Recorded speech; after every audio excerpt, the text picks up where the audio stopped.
Chapter तो कर लिया, एनसीईआरटी पूरी हो गई, पर आरडी और आरएस के क्वेश्चंस में अभी भी दिक्कत है। तो चलिए आज एक्स्ट्रा क्वेश्चंस करते हैं आरएस अग्रवाल से। Hello my dear students, welcome to the channel. तो चैप्टर 2 पॉलिनोमियल में आज हम लोग करने वाले हैं कुछ अलग सवाल। देखते हैं कैसे करते हैं। Let's get started. Question number 1, find the value of k such that the polynomial has sum of its zeros equal to half of their product. तो क्या बोल रहा है ये क्वेश्चन, देखो आप ध्यान से कि ए हमें पॉलिनोमियल दिया है तो हम इसे लिख लेते हैं पी एक्स या एफ एक्स, कुछ भी लिख सकते हो, x square minus k plus 6 x plus 2 2k minus 1। ठीक है, ये हमें गिवन है। अब आप इसमें देखो पहले, क्या ये क्वाड्रेटिक इक्वेशन की फॉर्म में है या नहीं है। तो यहाँ पर ये a x square plus b x plus c से इसे पहले तो आप कंपेयर कर लो, वैल्यूज निकाल लेते हैं। What is a here 1, b is minus k plus 6, right. A क्या होता है, coefficient of x square, b is coefficient of x and c is the what, constant, right. तो कांस्टेंट हमारा क्या है, 2k माइनस 1 पूरा है ये कांस्टेंट। ठीक है, तो ए बी सी हमें मिल गए। अब हमें गिवन क्या है, हमें कंडीशन गिवन है कि sum of its zeros equal to half of their product. तो sum of zeros and product of zeros click हो गया एकदम से। तो हमें गिवन है sum of zeros is half of product of zeros, ये हमें गिवन है, ये कंडीशन हमें गिवन है। तो अगर हम सम ऑफ जीरोस और प्रोडक्ट ऑफ जीरोस निकाल लें, देन उन्हें इक्वेट करें तो के की वैल्यू इजीली आ जाएगी। चलिए देखते हैं। अब आप क्या करो, अल्फा प्लस बीटा निकालो पहले। अल्फा प्लस बीटा क्या होता है, माइनस बी अपॉन ए। तो बी और ए तो आपको मिल गए हैं ऑलरेडी, तो माइनस बी, तो माइनस और ये वाला माइनस के प्लस 6 अपॉन ए है 1। तो इससे हमारी वैल्यू आ गई माइनस माइनस प्लस, ये आ गई आपकी के प्लस 6। ये आपकी क्या आ गई, अल्फा प्लस बीटा आ गई। अब आप निकालो अल्फा बीटा। तो अल्फा बीटा निकालने के लिए क्या करेंगे, अल्फा बीटा निकालने के लिए हम सी अपॉन ए करेंगे। तो व्हाट इज सी है, सी है 2k माइनस 1। तो सी को हम लिख सकते हैं 4k माइनस 2, सी अपॉन ए। सी को लिख सकते हो आप यहाँ से 2 2 जा 4, 4k माइनस 2 अपॉन 1। तो ये आ गया आपका 4k माइनस 2। अब कंडीशन थी अल्फा प्लस बीटा, मैं यही कर देती हूँ, alpha plus beta is equal to half of alpha beta. तो अल्फा प्लस बीटा आपने निकाला k प्लस 6 और हाफ ऑफ अल्फा बीटा। ठीक है, तो यहाँ पर आपका ये आ जाएगा k plus 6 is equals to, हाफ से मल्टीप्लाई कर दो, कितना हो जाएगा, या 2 कॉमन था तो कॉमन भी रख सकते थे, 1/2 इंटू 4k माइनस 2 अपॉन 2, 2 से 2 कट गया, 2 2 जा 4। ये आ गया k plus 6 is equals to 2 minus 1। तो k आ जाएगा आपका 2k माइनस 1 आ जाएगा ना, 2k माइनस 1। ठीक है ना, k तो है यहाँ पर, 2k माइनस 1। तो 6 1 को इधर ले आओ, यहाँ कर देती हूँ मैं, थोड़ा स्पेस हो जाएगा आपके लिए। k plus 6 is equals to 2k minus 1। आप 1 को इधर ले आओ, 6 प्लस 1 और k को उधर ले जाओ, 2k माइनस k। तो ये आ गई आपकी k की वैल्यू 7। ठीक है, k इज इक्वल्स टू 7। तो ये हमारा आंसर आ गया फर्स्ट क्वेश्चन का। ठीक है, तो कुछ नहीं था, बस ये कंडीशन देखनी थी कि sum of zero is half of product of zero हमें गिवन था। तो सम ऑफ जीरो निकाला आपने, ये रहा, प्रोडक्ट ऑफ जीरो निकाला, फिर क्या करा, इस कंडीशन में पुट कर दी, के की वैल्यू निकाल ली, सिंपल इक्वेशन की तरह से सॉल्व कर दिया। क्लियर हो गया। चलिए आगे बढ़ते हैं नेक्स्ट क्वेश्चन पे। क्वेश्चन कहता है कि if alpha and beta are the zeros, जैसे ही हमें दिख गया अल्फा एंड बीटा जीरोस है तो सम ऑफ जीरोस और प्रोडक्ट ऑफ जीरोस हम कर लेंगे। ठीक है, नेक्स्ट क्या बोल रहा है, वो ये पॉलिनोमियल है, satisfying the relation this then find the value of k. वो ये कह रहा है ए की रिलेशन सेटिस्फाई कर रहा है, पॉलिनोमियल ये है, अब के की वैल्यू निकालनी है। तो इस क्वेश्चन को थोड़ा ध्यान से देखेंगे कि ये क्वेश्चन क्या कह रहा है। देखो यहाँ पर हमें क्या क्या गिवन है, यहाँ हमें गिवन है ए की वैल्यू निकाल लो। पहले आप पॉलिनोमियल लिखो, पॉलिनोमियल है, हमेशा सबसे पहले जो गिवन है वो सब लिखो, 2x स्क्वायर 5x प्लस के। ठीक है, अब यहाँ पर आप क्या करो, a b और c की वैल्यू निकालो। a है 2, b है आपका कितना 5 और c कितना है k। ठीक है, ये तो आपने फटाफट से कंपेयर करके निकाल लिया। अब आप निकालो सम ऑफ जीरोस और product of zeros. Sum of zeros क्या है, माइनस बी अपॉन ए। बार बार फॉर्मूला लिख रही हूँ जिससे आपको अच्छे से याद हो जाए। ठीक है, आप भी ऐसे ही करो, प्रैक्टिस करोगे जब। जितनी बार लिखोगे उतनी जल्दी फॉर्मूलाज याद हो जाते हैं। माइनस बी अपॉन ए, माइनस का 5/2, ठीक है। अब अल्फा बीटा निकालो, अल्फा बीटा होता है सी अपॉन ए, सी इज के अपॉन ए कितना था 2, के अपॉन 2। अब हमें एक कंडीशन गिवन है, देखो सेटिस्फाइंग द कंडीशन। कौन सी कंडीशन गिवन है? गिवन कंडीशन लिखो, अल्फा का स्क्वायर प्लस बीटा का square plus alpha beta is equals to 21/4। ये कंडीशन हमें गिवन है। अब हमारे पास वैल्यूज अल्फा प्लस बीटा की है, अल्फा बीटा की है, पर alpha square plus beta square की नहीं है। तो आपको एक फॉर्मूला याद होगा, अल्फा प्लस बीटा का होल स्क्वायर होता है, या ए प्लस बी का whole square is alpha square plus beta square plus 2 alpha beta. क्या मैं यहाँ से alpha square plus beta square की वैल्यू निकाल सकती हूँ? बिल्कुल निकाल सकती हूँ, राइट। तो अल्फा प्लस बीटा का होल स्क्वायर माइनस का 2 अल्फा बीटा, है ना। अब ये उठा के आप यहाँ पुट कर दो, इस वाले एरिया में यहाँ पुट कर देते हैं। तो अल्फा प्लस बीटा का होल स्क्वायर। क्यों करा हमने ऐसा, क्यों करा? क्योंकि हमें सिर्फ या तो अल्फा बीटा पता है या फिर अल्फा प्लस बीटा पता है, इसके अलावा हमें कुछ नहीं पता। इसका एक तरीका ये भी है कि आप अलग से पहले वैल्यू निकालो बाद लास्ट में, लेकिन नहीं, इजी मेथड बता रही हूँ, इससे आपको जल्दी सॉल्व होगा। देखो अल्फा प्लस बीटा का whole square minus 2 alpha beta plus alpha beta कितना हो गया? माइनस का 1 अल्फा बीटा, माइनस का रबूजा, चलो 1 alpha beta 21/4, put the values. तो यहाँ पर इनको आप इक्वेशन नंबर 1 और इक्वेशन नंबर 2 लिख सकते हो, और यहाँ लिखो from 1 and 2। Alpha plus beta क्या था? -5/2, इसका होल स्क्वायर, ठीक है। और अल्फा बीटा कितना था? k/2 is equals to 21/4। अब इसको सॉल्व करो फटाफट।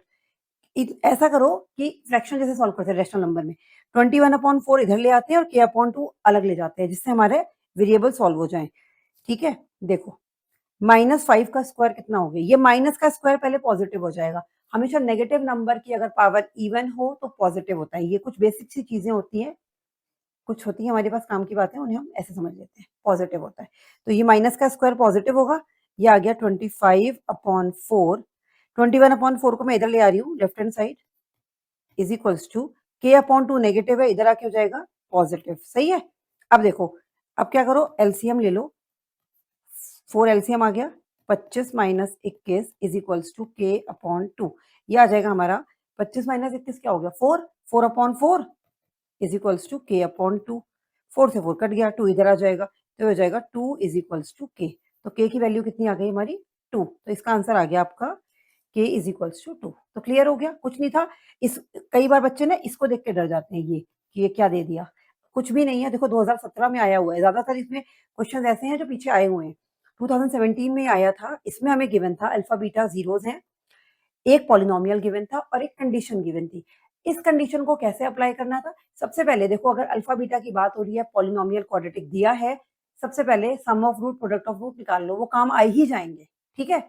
जैसे हमने अल्फा बीटा निकाला, फिर हमने जो कंडीशन गिवन थी वो लगाई, अब उसमें हमें दिखा कि अल्फा प्लस बीटा डायरेक्टली तो नहीं दिख रहा है, देन हमने ये वाली आइडेंटिटी यूज की, इसके बाद हमने वैल्यूज पुट की एंड हमारे पास के की वैल्यू आ गई। क्लियर है? आई होप समझ में आ गया होगा, ठीक है। साथ साथ करते रहा करो बच्चों। चलो आगे बढ़ते हैं हम नेक्स्ट क्वेश्चन पे। इसको मैं ये जो k इज इक्वल टू 2 है थोड़ा ऊपर लिख देती हूँ, जिससे कि आपको नेक्स्ट क्वेश्चन दिख जाए क्लियर, ठीक है। तो हमारा आ गया था k की वैल्यू 2, ये आंसर आ चुका है। नेक्स्ट आ गया हमारा x plus a is a factor of this, find the value of a। अब ये क्वेश्चन देखो आप, ये 2009 में बहुत पहले आया था, वैसे क्लास 9th में भी पढ़े हैं आपने कि x प्लस ए इसका फैक्टर है। अगर x प्लस ए इसका फैक्टर है तो इसका मतलब मैं कह सकती हूँ, यानी कि x प्लस ए क्या है? x is equals to minus a क्या होगा? इसका 0 होगा। और अगर x is equals to minus a इसका 0 है, तो इसको मैं लिख सकती हूँ कि p की जगह पी एक्स ये ले लो पॉलिनोमियल, पहले पॉलिनोमियल लिखो 2x square plus 2ax plus 5x plus 10, ठीक है। ये हमारा पॉलिनोमियल है। यहाँ पर अगर मैं x की जगह माइनस ए रखूं तो मैं कह सकती हूँ अगर x माइनस एक्स प्लस ए फैक्टर है तो ये 0 हो जाएगा। भाई 0 क्या होता है? जिसकी वैल्यू अगर उसको पुट कर दे तो पॉलिनोमियल 0 हो जाएगा, है ना, जीरोस ऑफ पॉलिनोमियल में हमने यही पढ़ा है, जीरोस या रूट या सोल्यूशन एक ही बात होती है। तो यहाँ हमने बोला था x plus a is a factor of this, इसका मतलब x is equals to minus a से अगर मैं वैल्यू यहाँ रख दूं तो वो जीरो हो जाएगी। अब यहाँ x की जगह माइनस ए रख दो, चलो 2 माइनस ए का square plus 2a into minus a plus 5 minus a plus 10 is equals to zero. अब हम जीरो लगा सकते हैं, क्यों? क्योंकि गिवन है x प्लस ए फैक्टर है इसका, ठीक है। चलो अब इसे सॉल्व कर लो और यहाँ से हमें वैल्यू निकालनी है a की। सॉल्व करते हैं इसे, 2 माइनस ए का स्क्वायर क्या होगा, positive a square minus minus plus, plus minus minus, यहाँ पर भी 2a स्क्वायर आ गया, प्लस माइनस माइनस का 5a आ गया, plus 10 is equals to zero. 2a square से 2a स्क्वायर कैंसिल हो गया, क्यों? क्योंकि ये नेगेटिव पॉजिटिव है, या बोलो जीरो हो गया। माइनस का 5a प्लस का 10 इज इक्वल्स टू जीरो। ये हो गया माइनस का 5a is equals to minus का 10, माइनस माइनस कैंसिल हो जाएंगे, तो a हो जाएगा हमारा 10/5, that is value of a is 2। तो a आ गया आपका 2, तो ये हमारा इसका आंसर हो गया। क्लियर है, आसान था। RSA क्वेश्चन है, काफी क्वेश्चन मैंने निकाल दिए हैं। अगर आपने ये क्वेश्चन कर लिया और थ्योरी समझ ली तो आप कोई भी क्वेश्चन किसी भी बुक का उठाओगे तो इजिली सॉल्व हो जाएगा, ठीक है। तो अब देखते हैं हमारा नेक्स्ट क्वेश्चन क्या है। ये देखो, right the zeros of quadratic polynomial F x. तो इसमें इसका मतलब क्या है कि हमें इसके क्वाड्रेटिक पॉलिनोमियल के जीरोस फाइंड करने हैं, ठीक है। अब कैसे देखते हैं, right the zeros of quadratic polynomial. अब आपका क्या है यहाँ पर, ये क्वाड्रेटिक पॉलिनोमियल है 4√3x²। जब भी आपको जीरोस फाइंड करने हो क्वाड्रेटिक पॉलिनोमियल के, इसका मतलब आपको फैक्टराइजेशन करना है। तो आप ध्यान से देखो, अब आपको ये तो दिख रहा है क्वाड्रेटिक इक्वेशन है। अब आप थोड़ा सोच रहे होंगे स्प्लिटिंग द मिडिल टर्म कैसे होगी। कुछ मुश्किल नहीं होता है, ठीक है, थोड़ा ध्यान दो। यहाँ कैसे निकालते थे हम फैक्टर्स, कैसे करते मिडिल टर्म के लिए, ए और सी को मल्टीप्लाई करते हैं, है ना। ए और सी मतलब कि 4√3 इंटू 2√3। पहले देखो कितना आएगा, 4 2 8, और √3 इंटू √3 का स्क्वायर दैट इज 3 ओनली, 3। तो 24। अब आपको किसके फैक्टर करने हैं, 24 के ऐसे फैक्टर जिनका सब्ट्रैक्शन 5 हो। 24 के ऐसे फैक्टर जिनका सब्ट्रैक्शन 5 हो। समझ में आ गया। अब 24 सोचो, 24 को तोड़ो, ये अपने आप ही हाथ में परोसा हुआ आ गया, 8 3 है ना। ये बिल्कुल ऐसा है जैसे थाली में परोस के दे देते हैं, ये वही वाली चीज होगी। 8 3 24, तो 8 माइनस 3, तो ये मिल गया हमें फैक्टर। तो अब सॉल्व करो, 4√3x² plus 8x minus 3x minus 2√3। सही है। अब कॉमन देखो कैसे लेंगे, अब रूट वाले में कॉमन कैसे लेते हैं। तो इसका मैं तुम्हें तरीका बता रही हूँ कि जब भी कभी ऐसे रूट वाले क्वेश्चन हो, उनमें हमें स्प्लिटिंग द मिडिल टर्म करनी है। तो जब भी आपके क्वेश्चन है, जैसे सपोज 3 पूरा है तो उसको √3 इंटू √3 लिख लो, इस तरह से सॉल्व करो। इन दोनों में क्या कॉमन है, 4 और 8 में 4 और x, क्या बचा, √3x प्लस 4 2 8। सही है, पहला वाला समझ में आ गया, माइनस कॉमन है दिख रहा है। अब 3√3, अभी समझ नहीं आ रहा ना क्या कॉमन है, क्या करो, इसको अभी कॉमन नहीं लेते, यहाँ पर √3 इंटू √3 लिख दो इसको, माइनस 2√3। आपको एग्जाम में ऐसे करने की जरूरत नहीं है, रफ में कर लो, लेकिन मैं समझाने के लिए कर रही हूँ। इसको एज इट इज वापस कॉपी कर दो। अब इन दोनों में अब क्या कॉमन दिख रहा है, √3 मिल गया ना कॉमन। देखो ऐसे होते हैं, माइनस का √3 आपने यहाँ कॉमन लेना है, तो क्या बचेगा अंदर, √3 का x माइनस माइनस प्लस का 2। देखो मिल गया कॉमन ब्रैकेट, हमें मिल गया ना। तो ये आ गया आपका √3x प्लस 2 माइनस, और सॉरी ब्रैकेट आएगा आपका, इसे हम रब कर देते हैं यहाँ पर, माइनस नहीं आएगा, 4x माइनस का √3। ये आपके दो फैक्टर्स आ गए। दो क्या आ गए आपके, ये अभी हमने फैक्टर्स निकालने हैं, हमें निकालने जीरोस हैं। इसका मतलब एक बार ये जीरो हो जाएगा पहला वाली टर्म, और एक बार ये जीरो हो जाएगी। तो अब आप करो, √3x plus 2 is equals to 0, इससे x की एक वैल्यू निकालिए, और 4x minus √3 is equals to 0, इससे x की एक वैल्यू निकालिए। तो देखो √3x is equals to 0 minus 2 minus 2, और x आ जाएगा आपका माइनस का 2/√3, एंड एक आंसर तो ये आ गया, ठीक है, एक जीरो, और 4x इज इक्वल्स टू √3, और x इज इक्वल्स टू √3/4। तो एक हमारा जीरो ये है, एक जीरो ये है। इसी क्वेश्चन में अगर वो sum of zero and product of zero पूछ लेता, तो यही अल्फा है, ये बीटा हो जाता, पहला अल्फा दूसरा बीटा, इनको ऐड कर लेते और एक बार मल्टीप्लाई कर लेते, तो sum of zeros and product of zeros भी आप इजीली निकाल सकते थे, है ना। क्लियर हो गए, सारे क्वेश्चन समझ में आ रहे हैं। नहीं आ रहे होंगे तो एक बार दोबारा से देखना और सॉल्व जरूर करना बच्चों, ठीक है। चलो आगे बढ़ते हैं हम लोग हमारे नेक्स्ट क्वेश्चन की तरफ। ये क्या कह रहा है, if alpha and beta are zeros of the poly, वापस से देखो अल्फा बीटा जीरो है तो बात होगी सम ऑफ जीरोस की एंड प्रोडक्ट ऑफ जीरोस की। अब देखो यहाँ पर ये स्क्वायर होगा, ठीक है, क्वाड्रेटिक इक्वेशन होगी, ये होगा देखो पॉलिनोमियल या एफ एक्स या पी एक्स, इन्होंने एफ एक्स दिया, हम एफ एक्स ही ले लेते हैं। एफ एक्स क्वेश्चन में लिखा है, जो क्वेश्चन में लिखा हो वही यूज करना, 5x² माइनस 7x प्लस 1, ये हमें पॉलिनोमियल गिवन है, निकालनी है value 1 upon alpha plus 1 upon beta की, उस पर बाद में आते हैं, पहले पॉलिनोमियल गिवन है, sum of zeros and product of zeros निकालते हैं। उसके लिए हमें क्या क्या चाहिए, ए क्या है 5, बी क्या है -7, सी इज 1, क्लियर। अब आप निकालो सम ऑफ रूट्स या सम ऑफ जीरोस, मैं SOZ लिख रही हूँ, that is sum of zeros, alpha plus beta is -b upon a, value put करो फटाफट, -7 अपॉन 5, ये आ गया आपका 7 अपॉन 5, क्लियर हो गया, सम ऑफ जीरोस निकल गए। अब आप क्या निकालो, अब आप निकालो alpha beta product of zeros, c upon a, c कितना है 1, a है 5, 1 अपॉन 5 आ गया आपका, ये दोनों मिल गए। अब हमें वैल्यू किसकी निकालनी है, हमें वैल्यू निकालनी है 1 upon alpha plus 1 upon beta की, ठीक है। तो 1 upon alpha plus 1 upon beta. अब आप सोच लोगे ये तो कुछ फॉर्मूला पता ही नहीं है हमें, है ना, तो क्या करेंगे, इसको थोड़ा सॉल्व करेंगे, इसको सिंप्लीफाई करेंगे एलसीएम लेकर, करो जरा सॉल्व। नीचे कुछ अल्फा और बीटा है तो अल्फा इंटू बीटा, भाई एलसीएम कैसे लेते थे, सारे फैक्टर्स विद हाईएस्ट पावर, तो सारे factor alpha beta highest power 1 1 है। अब अल्फा से अल्फा कटेगा, ऊपर बीटा जाएगा, प्लस यहाँ बीटा से बीटा कटेगा, ऊपर अल्फा जाएगा, ठीक है ना, क्लियर है ये तो यहाँ बीटा प्लस अल्फा या अल्फा प्लस बीटा एक ही बात है, इसको आप लिख सकते हो alpha plus beta upon alpha beta. अब वैल्यू पुट कर लो, अल्फा प्लस बीटा कितना आया था आपका 7 अपॉन 5, ठीक है, ये आया था आपका 7 अपॉन 5, और होल अपॉन में क्या है, अल्फा बीटा आया था 1 अपॉन 5। अब इस वाले तरीके को सॉल्व कैसे करते हैं, ध्यान से देखो, जब कभी भी ऐसे हो a अपॉन बी और होल अपॉन सी अपॉन डी, तो क्या करते हैं a अपॉन बी को तो ऐसे ही रहने देते हैं और ये पूरा का पूरा रेसिप्रोकल हो जाता है, कैसे, a upon b into d upon c, ठीक है। तो इसी तरीके से इसे सॉल्व करेंगे, तो इसकी हमें अभी ज़रूरत नहीं है, इसको मैं यहाँ से हटा देती हूँ ताकि आपको कोई कन्फ्यूजन नहीं रहे, ठीक है।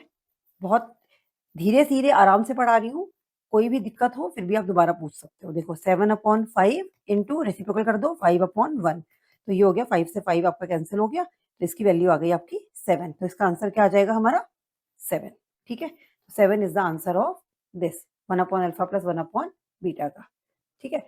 तो ये हमारे आज के सारे क्वेश्चंस थे, आई होप आपको क्लियर हुए होंगे। और बच्चों मेरी बात ध्यान से सुनो, देखो क्लास 10th है, प्रेशर लग रहा होगा, लेकिन आराम से डेली पढ़ो, कंसिस्टेंटली सारे चैप्टर्स रेगुलरली करो, कोई चीज़ नहीं आती है उसे करो। सिर्फ जितने क्वेश्चन मैं करा रही हूँ, मैं ये बोलूँ कि इनमें से पेपर में आ जाएँगे ऐसा कुछ नहीं होता है, आपको प्रैक्टिस करनी पड़ेगी। और इस बार 10th का पेपर हार्ड था, है ना? तो अभी ये 5 क्वेश्चन हमने किए हैं, बीच-बीच में जैसे मुझे मौका लगेगा मैं बाद में भी इन चैप्टर्स पे दोबारा रिवाइज़ कराऊँगी, लेकिन अभी हम चैप्टर्स कंप्लीट करेंगे। अब नेक्स्ट वीडियो में आपको केस स्टडीज़ करवाएँगे, ठीक है? तो आपको अच्छा लगा होगा आज का वीडियो, अच्छा लगा है तो लाइक कर देना, ठीक है? चैनल को सब्सक्राइब करना और फ्रेंड्स के साथ शेयर करना। Thank you for watching, keep learning.